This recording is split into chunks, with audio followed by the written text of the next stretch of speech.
بڑھتی ہے, کم نہیں ہوتی. وقتی کم ہوگی, اگلے دن اس سے بڑا اٹیک ہوگا آپ کے اوپر. سارا دن پھر یہی کرتا رہے گا. ایسے ایسے لڑکے آ کے بتاتے ہیں کہ آدمی حیران ہوتا ہے, یار تمہاری ہڈیوں میں اتنا جوس کہاں سے آیا, تم مر کے ختم ہو جاؤ گے اللہ کے بندو. ایک لڑکے کو ڈاکٹر نے خود اس مرض میں ڈالا ہے, وہ بچتا تھا ان چیزوں سے, ڈاکٹر کے پاس گیا, ڈاکٹر نے کہا کوئی حرج نہیں ہے, اس میں کر لو, کوئی میڈیکلی کوئی نقصان نہیں ہے. میڈیکلی بھی نقصان ہے, حقیقت ہے, یہ کہنا کہ میڈیکلی نقصان نہیں غلط ہے, اور ذہنی طور پر تو بہت نقصان ہے. دیکھو لوط علیہ السلام کی قوم جو برائی کرتی تھی اس سے میڈیکلی کوئی نقصان نہیں تھا, لیکن وہ بیچارے نکاح کے قابل رہے نہیں. وہ کہنے ما لنا فی بناتک من حق, اے لوط ہمیں عورت سے نکاح میں دلچسپی ہی ختم ہو گئی ہے. تو یہ کتنا بڑا نقصان ہے کہ نہیں ہے. تو جو لوگ لڑکوں کے عادی ہو جاتے ہیں ان کو عورت میں دلچسپی ختم. اب میڈیکلی تو سب کچھ صحیح ہے, آئرن بھی صحیح ہے اور جناب پوٹاشیم میگنیشیم سب کچھ صحیح ہے, تو باڈی کو تو کچھ بھی نہیں ہوا, کھوپڑی آؤٹ ہو گئی. تو یہ جو حرکت ہے نا ہینڈ پریکٹس, اس سے بھی انسان مینٹلی کیا ہو جاتا ہے, بہت ڈسٹرب ہوتا ہے, جس سے جو نیچرل ایک پروسیس قدرت نے رکھا ہے, خدا نے رکھا ہے, وہ بہت برے طریقے سے متاثر ہوتا ہے اس عمل سے. تو اس لیے اپنے آپ کو ان تمام ایکٹیویٹیز سے بچا کے رکھنا چاہیے. اور پاک دامنی والی زندگی وہ یہی ہے کہ جلد سے جلد, میں تو کہتا ہوں لڑکا بالغ ہو, ماں باپ کو چاہیے فوراً شادی کر دو اس کی, اس طرف اس کو آنے ہی نہ دو. اور اس کے غلط ہونے کی ایک بڑی دلیل یہ بھی ہے کہ جس نوجوان نے دوسروں سے نہ سنا ہو یا بر وقت شادی ہو گئی ہو, وہ کبھی یہ کام نہیں کرتا, اس کا کبھی دماغ جائے, اس سے ڈپریشن بڑھتی ہے, کم نہیں ہوتی. وقتی کم ہوگی, اگلے دن اس سے بڑا اٹیک ہوگا آپ کے اوپر. سارا دن پھر یہی کرتا رہے گا. ایسے ایسے لڑکے آ کے بتاتے ہیں کہ آدمی حیران ہوتا ہے, یار تمہاری ہڈیوں میں اتنا جوس کہاں سے آیا, تم مر کے ختم ہو جاؤ گے اللہ کے بندو. ایک لڑکے کو ڈاکٹر نے خود اس مرض میں ڈالا ہے, وہ بچتا تھا ان چیزوں سے. دیکھو ایک بیچارے کینسر کے پیشنٹ آئے ابھی مجھ سے نا نواز سے تھوڑی دیر پہلے ملے, شاید آپ لوگوں نے بھی دیکھا ہو کس قدر موت زندگی کشمکش میں. ایک جوان آدمی 40 سال عمر ہے ان کی, کس ہڈیوں میں کینسر جا کے کیسا گھل گیا ہے. آپ نے شاید بہت سے لوگوں نے دیکھا ہو. بھی میں کیا تسلی کا جملہ کہتا اس کو, یہی ہے بھائی کہ یہ دنیا اصل ہے ہی نہیں, تمہیں اللہ نے اسی میں جنت کمانے کا موقع دے دیا, صبر کرو. ناکام ہے یہ انسان اگر آخرت نہیں ہے. اگر آخرت نہیں ہے تو جو 40 سال میں کینسر کا پیشنٹ ہے وہ کامیاب ہے یا ناکام ہے؟ ناکام ہے یار. ابھی تو اس کی 40 سال میں انسان اگرچہ جوانی اس کی ڈھلکنا شروع ہوتی ہے, لیکن تجربہ پیسہ 40 سال میں ہی آتا ہے عام طور پر. اکثر لوگوں کے پاس کسی اچھی پوسٹ پہ پہنچ جاتے ہیں وہ ترقی کرتے کرتے, میچور ہو جاتے ہیں, بہت سارے معاملات دنیا کو سمجھ جاتے ہیں کہ یہاں رہنا کیسے. ایک آدمی کی یار یہ عمر شروع ہوئی اور انتہائی خطرناک قسم کا کینسر. انہوں نے بتایا میرا پورا گھر بک گیا, جائیدادیں بک گئیں, سب زیرو پہ آ گیا میں, اور ٹھیک پھر بھی نہیں ہوا. تو بتاؤ تو ناکام ہے کہ نہیں ہے دنیا کے لحاظ سے؟ نہیں بھائی, اگر آپ اس کو مسئلہ سمجھو گے تو ناکام ہو. اگر آپ یہ سمجھتے ہو نا کہ ہمارا اصل مسئلہ صحت ہے, جو صحت مند نہیں ہے وہ ناکام ہے, اگر یہ مسئلہ کو مسئلہ سمجھو گے تو پھر کیا ہے, پھر یقیناً ناکام ہے. لیکن بھائی اگر مسئلہ آخرت ہے تو اللہ نے ہمیں بتایا کہ ایوب علیہ السلام تو اس سے زیادہ بیمار تھے. ایوب علیہ السلام اس سے زیادہ بیماری میں, ان کی بہت شدید تکلیف میں زندگی گزری ہے. تو اللہ کسی کو صحت دے کے آزماتا ہے, کسی کو بیمار کر کے آزماتا ہے. خدا کی قسم جب میں کسی بیمار کو دیکھتا ہوں نا تو میں ڈرتا اپنے آپ سے ہوں کہ اللہ نے ہمیں صحت دے دی, اس کی آزمائش کم ہے. اس سے ایک سوال ہوگا کہ تو نے اس بیماری میں ناشکری تو نہیں کی, حرام کی طرف تو نہیں گیا. ہم سے 20 سوال ہوں گے, کیونکہ بیمار آدمی برائیوں سے بچتا ہے, صحت مند کے لیے برائیوں سے بچنا بہت مشکل. نبی صلی اللہ علیہ وسلم نے فرمایا اذا ابتلیت عبدی بحبیبتیہ فصبر عوضتہما منہما الجنہ. بخاری مسلم کی حدیث, نبی نے فرمایا کہ اللہ کہتے ہیں کہ جس کی میں نے دونوں آنکھوں کی بینائی لے لی, اس نے صبر کیا, کوئی ناشکری نہیں کی, تو میں اس کو اس کے بدلے میں جنت دوں گا. کیونکہ نابینا آدمی کے پاس ایک ہی ہے, وہ نہ فحش فلمیں دیکھ سکتا ہے, نہ وہ زنا کی طرف جائے گا, بد نظری ہوتی ہے پھر آگے زنا ہوتا ہے نا, نہ وہ نامحرم عورتوں کو دیکھے گا. 20 قسم کے گناہوں سے اللہ نے اس کو بچا لیا ہے. تو آخرت پر اگر یقین ہو نا تو آپ کو نابینا پہ ترس نہیں آئے گا, آپ کو آنکھوں والوں پہ ترس آئے گا کہ بھئی اس کا تو حساب, کیونکہ اس سے نماز روزے کا سوال ہوگا, وہ آسان ہے. آج جن بے حیائی کے کاموں میں, فحش فلموں میں, اور پتہ نہیں بد نظری اور کس قدر برائیوں میں لوگ پڑے ہوئے ہیں, یہ ساری آنکھ کی نعمت کی ناقدری ہے یا نہیں ہے؟ تو آپ کا نا سوچنے کا اسٹائل چینج ہو جائے گا اگر آپ آخرت پہ یقین رکھتے ہو. سوچنے کے معیارات ہی بدل جائیں گے. میں نے جس کینسر کے پیشنٹ کو آج دیکھا نا تو اس لحاظ سے تو ترس آتا ہے انسان پہ کہ بھئی وہ بیچارہ تکلیف میں ہے اور زندگی سے لڑ رہا ہے. حقیقت بتاؤں, میں اپنے بارے میں سوچ رہا تھا کہ شاید یہ ہم سے زیادہ خوش قسمت ہے. ہمیں اللہ نے صحت دی ہے, آنکھیں دی ہیں, کان دی ہیں, بولنے کے لیے زبان دی ہے, سارے جسم کے جو بھی ہمارے آرگن ہوتے ہیں صحیح چل رہے ہیں. یہ اتنی بڑی نعمت ہے, اربوں خربوں روپے دے کے بھی یہ نعمت خریدی جائے نا تو کم ہے. یہ آپ سے کوئی بتاؤ ایک آنکھ کا 1 کروڑ روپے لگائے کہ 1 کروڑ روپے دے گا تو تیری آنکھ کی بینائی رہے گی, ورنہ نہیں. سارا دن آپ بھیک مانگتے رہو گے 1 کروڑ اکٹھے کرنے میں. پلاٹ بیچو گے, مکان بیچو گے, جائیدادیں بیچو گے, یار بینائی سے زیادہ اہم نہیں ہے. آپ کی زبان میں ذائقے کی صلاحیت ختم ہو جائے, کھانے پینے کی لذتیں آپ کے لیے بولو ختم. کوئی کہے کہ 1 ارب روپے دو گے, 1 کروڑ روپے دو گے, تو یہ زبان میں جو آپ کو ذائقہ محسوس ہوتا ہے نا کھانے پینے کی, نلی نہاری اور جاوید نہاری اور برگر کھا رہے اور وہ 20 قسم کے ٹیسٹ زبان بتاتی ہے. 1 کروڑ روپے دے گا تو یہ ٹیسٹ واپس آئے گا. آپ بھکاری بن جاؤ گے لوگوں کے سامنے. یار خدا کے لیے یہ کام کر لو. اللہ نے ہمیں کروڑوں روپے کی نعمتیں فری پھوکٹ میں بولو نا دی ہوئی ہیں. سونگنے کی, سننے کی, یہ جو ہم پلک جھپک کے اوپر اٹھاتے ہیں, آپ کو پتا ہے یہ بھی ایک بیماری ہے. آپ کے یہ مسل ڈیمیج ہو جاتے ہیں. آپ پلک جھپکتے ہیں, اوپر اٹھا نہیں سکتے. اوپر اٹھانے کے لیے ایسے انگلی سے اٹھانی پڑتی ہے, اور پھر باندھ لیتے ہیں تو پھر کھلی رہتی ہے, آنکھوں میں بے چینی شروع ہو جاتی ہے. ایک بحری جہاز کا کوئی تاجر تھا, بہت بڑا, بہت بڑی اس کی تجارت تھی. اس سے کسی نے پوچھا, اس کو یہ بیماری تھی بیچارے کو. اور ظاہر ہے جن کے بحری جہاز چلتے ہیں, تجارت ہوتی ہے, تو ارب پتی لوگ ہوتے ہیں. اس سے کسی نے پوچھا, یار تجھے اللہ نے اتنا دیا ہے. اس نے کہا, بھائی میری ساری تجارت کوئی لے لے اور مجھے صرف یہ بیماری میری ٹھیک ہو جائے. پرانی بات ہے, 25-30 سال پہلے واقعہ میں نے سنا تھا کہ میں پلکیں جھکایا کروں اور خود ہی اٹھا لیا کروں. کتنی ٹینشن ہے, آپ سوچو نا. تو صحت مند لوگوں کی آزمائش کم ہے یا زیادہ ہے؟ وہ گناہ میں زیادہ پڑتے ہیں, ان سے حساب و کتاب زیادہ ہوگا. یہ جو کہتے ہیں نا دولت نعمت ہے, دولت نعمت ہے, واقعی نعمت ہے, شکر گزاروں کے لیے نعمت ہے. آج کل جو دولت آنے کے بعد کھوپڑیاں گھوم رہی ہیں نا, اور غریبوں کو انسان برا سمجھ رہا ہے, توہین آمیز لب و لہجے اختیار کر رہا ہے, تو یہ سمجھ لو کہ یہ دولت تباہی بن کے آئی ہے, تباہی بن کے آئی ہے دولت. نہ آتی زیادہ اچھا تھا, کچھ بھی نہیں ہے. کوئی اگر زیادہ جہازوں میں بھی ہیلی کاپٹر میں جاپان میں گھوم رہا تھا نا, تو مجھے لڑکوں نے کہا ولاگ بنایا. میں نے کہا یہ کیا ولاگ بھائی, اس میں کیا سبق ملے گا لوگوں کو؟ ولاگ ایسی چیز کا بنایا آدمی جو کیا مل رہا ہو, کچھ سبق مل رہا ہوگا. ایکویریم دکھا دیا ہم نے, چلو اس میں اللہ کی قدرت دیکھنے کو مل رہی ہے. تو میں نے نہیں بنائی ویڈیو, سب نے بنائی. میں نے کہا بناتے ڈالتے رہو, کیونکہ یہ تو مجھے چھچور پنا لگ رہا تھا, بچکانہ حرکت. میں ہیلی کاپٹر میں گھوم رہا ہوں, تو گھوم رہا ہے تو کون سا, تو پہلا آدمی آیا ہے, لوگ چاند پہ پہنچ گئے. اب میں ہیلی کاپٹر میں گھوم کے بولوں دیکھو ہیلی کاپٹر, یہ میرا نہیں بھی ہے, چلو ہیلی کاپٹر تو ہے نا. تو آرم اسٹرانگ کیا بولے گا, ابے تو ہیلی کاپٹر میں راکٹ میں بیٹھا ہوں. میں کس میں بیٹھا ہوں؟ راکٹ میں. اور یہ ہیلی کاپٹر میرا پہلا سفر نہیں ہے. ہیلی کاپٹر میں میرا یہ کون سا سفر ہے, یہ 4تھا یا تیسرا سفر ہے میرا ہیلی کاپٹر. میں بچپن سے ہیلی کاپٹر میں گھوما ہوں. تیسرا سفر ہے. وہ پہلا کب ہوا تھا, کہاں ہوا تھا, یہ نہیں بتاؤں گا. دوسرا کب ہوا, کہاں ہوا, یہ نہیں بتاؤں گا. تو تیسرا تو پتہ ہی چل گیا, وہ ویڈیو میں آ گیا.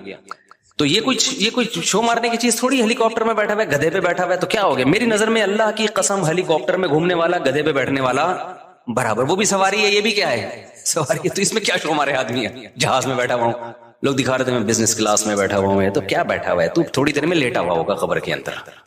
بڑے بڑے آئے بزنس کلاس والے, اور میں نے تو پائلٹوں کے ساتھ بیٹھ کے سفر کیا جہازوں میں. اب یہ زیادہ ڈیٹیل میں نہیں جاؤں گا میں اس کی. تو اب اس میں کیا آدمی ہے کہ یہ بچکانا ہے, یہ سوچ کیا ہے. شاعر نے کہا ہے نا, ارے یہ کیا ظلم کر رہا ہے کہ مرنے والوں پہ مر رہا ہے, جو دم حسینوں کا بھر رہا ہے, بلند ذوق نظر نہیں ہے. تیری نظر کا ذوق بہت کیا ہے, پست ہے, جو تو مردار چیزوں پہ جان دے رہا ہے. میری گاڑی, میرا بنگلہ, میں ہیلی کاپٹر میں بیٹھا ہوں. یہ میرا ہیلی کاپٹر ہے, میں نے اپنے پیسوں سے لیا ہے. ایک زمانے میں گدھا ہیلی کاپٹر ہی سمجھا جاتا تھا, جب سائنس نے اتنی ترقی نہیں کی تھی. اس وقت غریبوں کے پاس گدھے بھی نہیں ہوتے تھے. جس کے گدھا مارکیٹ میں بڑا مہنگا ہوتا تھا, تو جس نے گدھا خریدا نا, وہ غریبوں کو نیچا دکھانے کے لیے کہتا تھا میرا گدھا ہے میرا. غریب بیچارہ جھکتا جاتا ہے, یار تیرے پاس تو 3 گدھے ہیں, میرے پاس ایک گدھا بھی نہیں ہے. تو جو یہ کہہ رہے ہیں میرا گدھا, میری گاڑی, یا میں ہیلی کاپٹر خریدوں گا, میں ہیلی کاپٹر میں بیٹھوں گا, میں جہاز خریدوں گا, تو جو یہ کہہ رہے ہیں نا, اس کا مطلب یہ بھی گدھا ہی ہے. یہ شو مارنے کی چیزیں نہیں ہیں, بچکانہ حرکتیں ہیں. اور پھر میں بار بار ایک مضمون کو بتاتا ہوں. لوگ کہتے ہیں نا مفتی صاحب جہازوں میں گھوم رہے ہیں بالکل ہی اپنی, اب تو اب دیکھو کیا ہو گئے. خدا کی قسم کچھ بھی نہیں ہوتا ان چیزوں سے, ہمیں کوئی فیلنگ بھی نہیں ہوتی. کیونکہ جو پس ذہن کے لوگ ہوتے ہیں نا ان کو لگتا ہے کہ اگلے کی پتہ نہیں مینٹل وہ چینج ہو رہی ہے. ہمیں تو یہ کھلونے لگتے ہیں. گدھے پہ گھومو, کس پہ گھومو, جہازوں پہ گھومو, ایک ہی بات ہے. آپ کہہ سکتے ہو پھر گدھے پہ کیوں نہیں گھومتے؟ بھائی سہولت اس میں زیادہ ہے, اس لیے گدھے پہ میں اگر آسٹریلیا جاتا جہاز میں 14 گھنٹے میں پہنچاؤں تو گدھے میں تو میں ابھی ٹھٹھا بھی پار نہیں کر پایا ہوتا بھائی. کہاں پہنچ, مجبوری ہے اس لیے جہاز میں جا رہے ہیں. تو یہ چیزیں خدا کی قسم یہ بچکانا سوچ کی چیزیں ہیں. آج ہماری سوسائٹی میں یہ چیزیں بہت آ رہی ہیں, بہت بچکانا سوچ ہے, بہت زیادہ بچکانا سوچ ہے. یہ کچھ بھی نہیں ہے ان چیزوں میں. مرے گا, دفن ہوگا, قبر کھائے گی. تو اس لیے بلاگنگ میں وہ چیزیں جس میں کہیں نہ کہیں تھوڑا سا سبق مل رہا ہو ان چیزوں کو ہائی لائٹ کرنا چاہیے. یہ کہ یہ میں اس لگژری ہوٹل میں ٹھہرا ہوا ہوں, 5 اسٹار میں ٹھہرا ہوا ہوں. جس میں پیسہ ہوتا ہے 5 اسٹار میں ٹھہرا جاتا ہے, نہیں ہوتا تو 4 اسٹار میں ٹھہرا جاتا ہے, نہیں ہوتا تو کینٹ اسٹیشن پہ منجی لے کے وہاں 10 روپے کی ملتی ہے, پتہ نہیں کتنے کی ملتی ہے, منجی لے کے وہاں کیا کر لیتا ہے, وہاں سو جاتا ہے. اور آپ کو پتا ہے پرانے زمانے کے بادشاہوں کا جو لگژری لائف تھی نا, جو اسٹائل تھا ان کا, وہ آج ایک عام ایک تھوڑے سے پیسے والوں کو بھی مل جاتا ہے. وہ تو اس زمانے میں بادشاہ اس اسٹائل پہ شو مارا کرتے تھے. اب وہ بادشاہ زندہ ہو کے آ جائے نا تو غریب کہے گا کہ یہ تیرا اسٹائل ہے, تیرے پاس پنکھا تو پھر بھی نہیں تھا نا, بیٹھ کے ملازمین جھولتے رہتے تھے, ہمارے پاس تو بٹن دباؤ پنکھا. وہ بادشاہ احساس کمتری سے مر جائے یار, ایسی عیاشی میں یہ غریب آدمی, اگرچہ وہ کنڈے کا پنکھا ہوگا. تو کہاں سے کہاں بات نکل جاتی ہے, میں کیا بات لے کے چلا. ہاں تو وہ میں بتا رہا تھا نا کینسر کا پیشنٹ تھا, ابھی بیچارہ مل کے گیا ہے. تو ترس جو آنا چاہیے نا, ترس ان لوگوں پہ آنا چاہیے بھائی جو جن کو اللہ نے نعمتیں دی ہیں اور وہ نعمتوں کا حق ادا نہیں کر پا رہے. میں ایسے لوگوں کو دیکھ کے اپنے بارے میں ڈرتا ہوں. میں اللہ سے یہ بولتا ہوں کہ اللہ تو نے ہمیں یہ ساری نعمتیں دی ہیں, ہم تو کیا کر رہے ہیں بھائی, جو اللہ کے تقاضے ہیں, جو احکام ہیں ہمارے اوپر, کیا ہم یہ دعویٰ کر سکتے ہیں کہ آنکھ کی نعمت کا ہم شکر ادا کر رہے ہیں؟ قل ارأیتم ان اخذ اللہ سمعکم وابصارکم, قرآن نے دھمکیاں بھی دی ہیں کہ اے نبی آپ ان سے کہہ دیجئے اگر اللہ تم سے دیکھنے کی طاقت چھین لے, اندھا کر دے تمہیں, اور اللہ تم سے سننے کی طاقت چھین لے, بہرا کر دے, من الہ غیر اللہ, کون ہے اللہ کے سوا جو یہ نعمتیں لوٹا دے تمہیں دوبارہ, تو یہ اس کی رحمت ہے کہ نہیں چھین رہا, وہ نہیں چھین رہا. تو اس لیے یہ جو ہم بہت زیادہ وہ ہو جاتے ہیں نا, بہت ڈپریشن میں چلے جاتے ہیں پریشانیوں کی وجہ سے, وہ بیمار ہے اور وہ ایسا ہے اور وہ ویسا ہے. ہمارے حضرت مفتی رشید احمد صاحب رحمہ اللہ تعالی, انہوں نے ایسا غربت کو بنا دیا تھا کہ غربت غریب پہ ہمیں ترس ہی نہیں آتا تھا. صحیح ہے نا, ہمیں غریب پہ ترس ہی نہیں آتا, اس لیے کہ غریب کون ہے بھائی, 2 وقت کی روٹی مل رہی ہے کہ نہیں مل رہی ہے, کہاں سے غریب ہو گئے. 2 وقت کی روٹی مل رہی ہے, سر چھپانے کے لیے بہترین جگہ ہے, جسم کسی بڑی بیماری سے محفوظ ہے, تو بس عیاشی کرو, موج مستی ہے. یہ غریب نہیں ہے, یہ ناشکری ہے. پھر آپ اپنے آپ کو یہ سمجھنا شروع کر دو. یہیں سے میں ایک چھوٹی سی بات بتا کے آگے بیان کو کنٹینیو کرتا ہوں. میرے ایک بیان پہ لوگوں نے اعتراض کیا ہے. میرا ایک تاجروں میں نا بیان ہوا تھا جس میں نے تجارت کی بڑی فضیلت بیان کی. اس پہ شارٹ کلپ بھی بنا کے چلا دیں, میرے بیان کو نا غلط رخ پہ لوگ لے کے جا رہے ہیں. میں نے تاجروں کی فضیلت بیان کی کہ اسلام میں آپ کے پاس اگر 2 آپشن ہو, ملازمت یا بزنس, تو آپ نے کس کو ترجیح دینی ہے؟ بزنس. شریعت کا مزاج ہے, اس میں بہت سارے دلائل ہیں. ہمارے نبی نے بزنس کیا, صحابہ میں زیادہ تر تجارت کرتے تھے, قرآن میں تجارت کا جگہ جگہ تذکرہ ہے, حدیث میں ترغیب ہے. یہ حدیث ہے کہ اللہ نے میری امت کے 10 حصوں میں سے 9 حصے روزی تجارت میں. اگرچہ یہ حدیث کی سند پہ کلام ہے, لیکن یہ کوئی اتنی کمزور حدیث نہیں ہے کہ اس کو ایک پہلے سے ثابت شدہ فضیلت حدیث کی میں ہے نا تجارت کی, تو اس کی فضیلت میں کے طور پر بیان کرنے میں کوئی حرج نہیں. لیکن اور بہت ساری حدیثیں, تو اس پہ کسی نے کہا کہ بھئی اس سے تو یہ پتہ چلا کہ پھر ملازمت بہت بری چیز ہے. تو میں نے کسی بیان میں یہ وضاحت بھی کی ہے. دیکھیں ملازمت کے 2 پہلو ہوتے ہیں. علی الاطلاق ملازم کو برا کہنا تو کسی بھی لحاظ سے ٹھیک نہیں ہے کہ جو ملازمت کر رہا ہے. ملازمت کے 2 پہلو ہوتے ہیں. ایک وہ ملازمت ہوتی ہے جس میں آپ کسی بڑے ویژن کا حصہ ہو, وہ ملازمت شریعت میں اس کی ترغیب ہے. مثال کے طور پر آپ ملک کی حفاظت کے لیے فوج میں جاتے ہو, ہے تو یہ ملازمت, لیکن آپ کا ہدف کیا ہے؟ ایک ملک کی کنٹری کی حفاظت کرنا. یہ ملازمت تو ہے, تجارت نہیں ہے. اس میں پیسہ بھی کم ہوگا, جو تاجر لوگ جتنا کما لیتے ہیں اتنا ایک فوجی بیچارہ جو بارڈر پہ لڑنے والا تھوڑی کماتا ہے. لیکن یہ ملازمت بہت محبوب ہے اگر آپ کی نیت اچھی ہے تو بہت مقدس عمل ہے. اسی طرح آپ کسی یونیورسٹی میں ٹیچر ہو, آپ کہتے ہو یار میں ٹیچنگ کے شعبے میں جاؤں گا, کیونکہ جو لوگ آپ کے پاس آئیں گے وہ بات ٹیچر کی سنتے ہیں, تو اچھا ٹیچر سوسائٹی کو ملے گا تو اچھی معلومات دنیا میں پھیلیں گی. تو ٹیچنگ کا شعبہ کیا ہے؟ ایک مقدس ہے، بشرطے کہ جو پڑھا رہا ہو وہ ٹھیک چیز پڑھا رہا ہو، وہ مفید چیز پڑھا رہا ہو.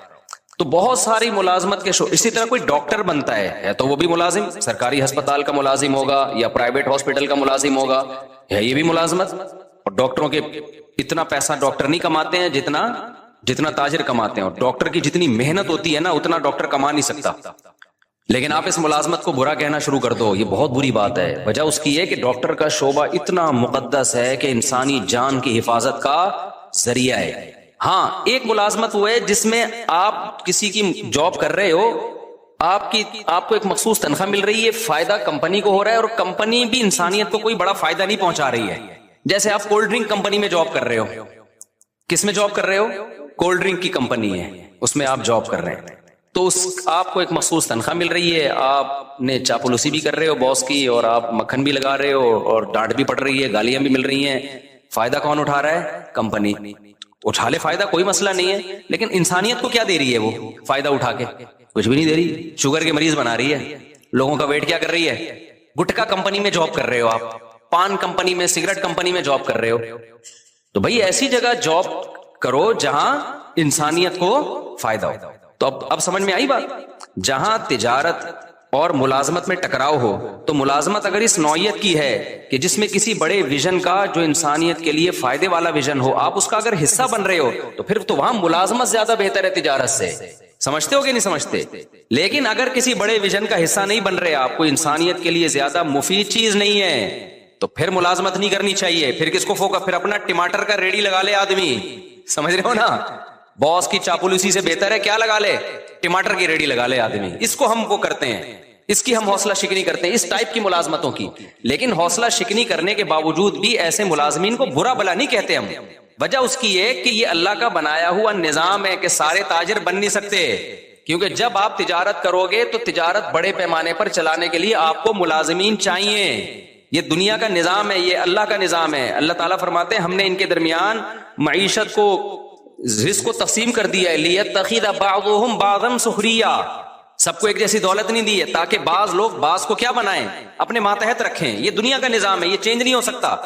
تو کوئی بھی بڑا بزنس مین جو ملازموں کو اور جو جاب کرنے والوں کو گالیاں دے رہا ہے نا، تو آپ اس کو بولا کرو تیرے پاس جو لوگ جاب کر رہے ہیں نا، سب سے پہلے تو ان کے منہ پہ جا کے گالیاں دے کے ریکارڈنگ کر کے ڈال دے کہ جو تجھے چوکیداری کر رہے ہیں نا تیرے گیٹ کی، یہ بے غیرت ہے، ٹھیک ہے نا، یہ چوکیداری کر رہے ہیں. اس کو گالیاں دے سب سے پہلے. تو سمجھ میں آ رہی ہے بات کہ نہیں آ رہی؟ وہ بھی تو پھر بغیرت ہی ہو گیا نا جو آپ کی چوکیداری کر رہا ہے. بعض لوگ غریبوں کو بغیرت، بے شرم، پتہ نہیں کیا کیا تانے دے رہے ہیں کہ یہ ملازمت کرتے ہیں، یہ ٹیچروں کے جو ہے نا وہ جو ہے وہ مکھن لگاتے ہیں، اور پتہ نہیں اس طرح کی فضول قسم کی باتیں. تو کوئی بھی ایسا شخص جب کوئی بات کیا کرے، آپ نے بولنا ہے کہ بھائی آپ جب کوئی بڑا بزنس کر رہے ہو تو آپ کو بھی تو ملازمین کی ضرورت ہے. تو یہ ساری گالیاں عام ملازمین کو دینے کے بجائے نا، سب سے پہلے آپ کی کمپنی میں یا آپ کے بزنس میں جو لوگ ملازم ہیں، آپ نے ان کو کیا کہنا ہے؟ بے شرم بھی کہنا ہے، بے غیرت بھی کہنا ہے. پھر دیکھو وہ اسی بندوق سے اٹھا کے سر پھوڑیں گے تمہارا. تو ترغیب تو دی جائے گی بزنس کی، لیکن ملازم پیشہ آدمی کو گالیاں دینا نہیں بنتا. کیونکہ ہر انسان تجارت کی کوشش کر کے بھی تاجر بن نہیں سکتا، یہ اللہ کا نظام ہے. کیونکہ تجارت کو چلانے کے لیے بھی آپ کو بڑے پیمانے پر ملازمین کی ضرورت. اب دیکھو اوبر اور کریم والوں نے دماغ استعمال کر کے ایک سافٹ ویئر بنا کے بزنس چلا دیا ہے. تو اگر یہ ڈرائیور نہ ہوتے اوبر کریم کے تو کیا ان کا بزنس چلتا؟ ناممکن ہے. تو ایک ایسی کامن سینس کی بات ہے کہ جس کے اندر سینس ہوگی تو وہ یہ سمجھے گا. سینس ہی نہیں ہے تو پھر ہم یہی کہیں گے کہ پیسہ آنے کے بعد کھوپڑی کیا ہو جاتی ہے؟ آؤٹ ہو جاتی ہے. تو السلام نے بھی ضرورت کے وقت ملازمت کی ہے کہ نہیں کی ہے؟ موسیٰ علیہ الصلوۃ والسلام مصر سے چل کے مدین گئے کیونکہ قتل کا کیس تھا آپ کے اوپر. تو آپ مدین گئے ہیں تو اب وہاں کیا بزنس کرتے بھائی؟ تو موسیٰ علیہ السلام کو پھر 10 سال کے لیے ملازمت ملی بکریاں چرانے کی. تو موسیٰ علیہ السلام نے چرائی بکریاں، 10 سال چلائیں. تو آپ اگر خدا نخواستہ ملازمین کو علی الاطلاق برا بلا کہنا شروع کر دو گے کہ جاب بری ہے تو کس پر اعتراض ہوگا؟ موسیٰ کلیم اللہ جن کی لاکھوں کروڑوں انسان جن کی خاک کے برابر بھی نہیں ہے. تو اس لیے ہم بھی یہ کہتے ہیں بھائی تجارت کو ملازمت پہ ترجیح دو، کوشش کرو. لیکن اگر نہیں ہو پا رہا ہے، یہ ہر ایک میں نہیں ہو پائے گا، یہ تو جو ہو دنیا کو مسافر خانہ سمجھ کے بولو گزارا چلاؤ، کوئی بات نہیں یار.